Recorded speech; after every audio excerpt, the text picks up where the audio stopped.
సుదీర్ఘ రాజకీయ చరిత్ర ఉన్న కాంగ్రెస్ పార్టీ హస్తినా ఎన్నికల్లో ముచ్చటగా మూడోసారి ఖాతా తెరవకుండానే ఓడిపోయింది.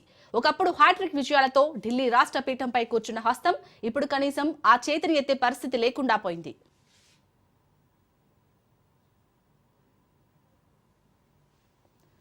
1998 నుంచి 2013 వరకు వరుసగా 15 ఏళ్ల పాటు కాంగ్రెస్ పార్టీ ఢిల్లీని పాలించింది. ప్రస్తుత ఎన్నికల్లో కనీసం ఖాతా కూడా తెరవలేకపోయింది. ఢిల్లీ అసెంబ్లీ ఎన్నికల ఫలితాల్లో కాంగ్రెస్ పార్టీ ఘోరంగా విఫలమైంది. మొత్తం 70 స్థానాల్లో ఒక్క సీటు కూడా గెలుచుకోలేకపోయింది. రాష్ట్ర అసెంబ్లీ ఎన్నికల్లో వరుస ఓటములతో పార్టీ బలహీనంగా మారుతున్నట్లు స్పష్టమవుతుంది. 2024 లోక్సభ ఎన్నికల్లో కాంగ్రెస్ మంచి ఫలితాలు సాధించినా అసెంబ్లీ ఎన్నికల్లో వరుస పరాజయాలు ఎదురవుతుండటంతో కాంగ్రెస్ పార్టీ కృషి వల్ల కాకుండా మిత్రపక్షాల మద్దతుతోనే ఆ విజయం సాధించిందన్న అభిప్రాయాలు వ్యక్తమవుతున్నాయి.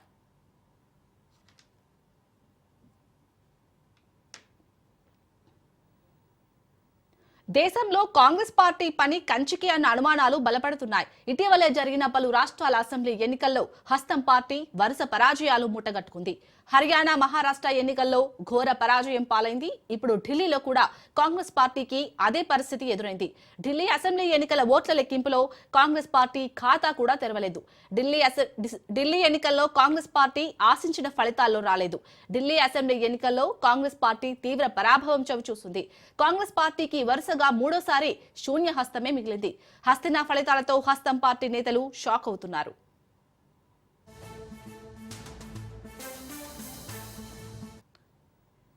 ఈ ఏడాది జరిగిన లోక్సభ ఎన్నికల్లో కాంగ్రెస్ కొంతమేర పుంజుకుంది.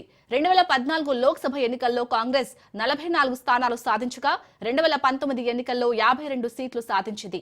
2024లో మాత్రం అనూహ్యంగా 99 స్థానాల్లో గెలుపొందింది. ఆ ఫలితాల తర్వాత కాంగ్రెస్ పుంజుకుంటుందన్న నమ్మకం కలిగింది. రాజ్యాంగం, రిజర్వేషన్లు, ద్రవ్యోల్బణం, నిరుద్యోగం వంటి అంశాలపై లోక్సభ ఎన్నికల్లో ఎన్డీఏ ప్రభుత్వంపై ఒత్తిడి పెంచడంలో కాంగ్రెస్ కొంతమేర విజయం సాధించింది. అయితే లోక్సభ ఎన్నికల్లో మెరుగైన ఫలితాలు సాధించిన హస్తం పార్టీ రాష్ట్రాల అసెంబ్లీ ఎన్నికల్లో మాత్రం వరుసగా ఓటమి పాలవుతూ వస్తుంది. కనీసం ప్రత్యర్థి పార్టీకి పోటీ కూడా ఇవ్వలేకపోయింది. ఢిల్లీలో 4 సార్లు గెలిచిన కాంగ్రెస్ పార్టీ ఇప్పుడు కనీసం ఖాతా తెరవలేకపోయింది. గత 2 అసెంబ్లీ ఎన్నికల్లో కాంగ్రెస్ పార్టీ ఒక్క సీటు గెలవలేదు. ప్రస్తుతం వచ్చిన ఫలితాల్లో హస్తం పార్టీ ఒక్క సీటు కూడా సాధించలేకపోయింది.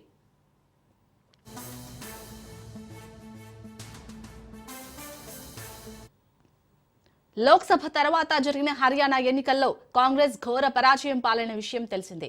రాష్ట్రంలో 10 ఏళ్లుగా అధికారానికి దూరమైన కాంగ్రెస్ ఎలాగైనా గెలవాలన్న పట్టుదలతో బరిలోకి దిగింది.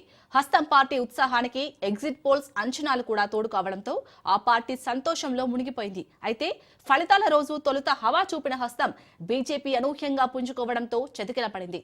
రాష్ట్రంలో హ్యాట్రిక్ విజయాలు నమోదు చేసి కాంగ్రెస్ పార్టీకి షాక్ ఇచ్చింది.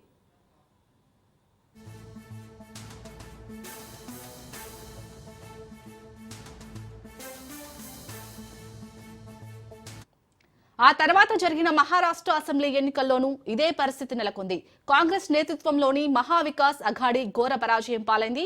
బీజేపీ, శివసేన, అజిత్ పవార్ నేషనలిస్ట్ కాంగ్రెస్ పార్టీ కలిసి మహాయుతి కూటమిగా బరిలోకి దిగి ఘన విజయం సాధించాయి. ఇక జార్ఖండ్ రాష్ట్రంలో కాంగ్రెస్, జేఎంఎం కూటమిగా పోటీ చేశాయి. ఇక్కడ మాత్రం విజయం సాధించింది. ఇప్పుడు ఢిల్లీలో కనీసం ఖాతా కూడా తెరవకపోవడం గమనార్హం. దీంతో లోక్సభ ఎన్నికల్లో మంచి ఫలితాలు రాబట్టడానికి గల కారణం కాంగ్రెస్ పార్టీ కాదని, ఆ పార్టీ మిత్రపక్షాల వల్లే లోక్సభ ఎన్నికల్లో కాంగ్రెస్ పార్టీ పుంజుకుందన్న అభిప్రాయాలు ప్రస్తుతం వ్యక్తమవుతున్నాయి.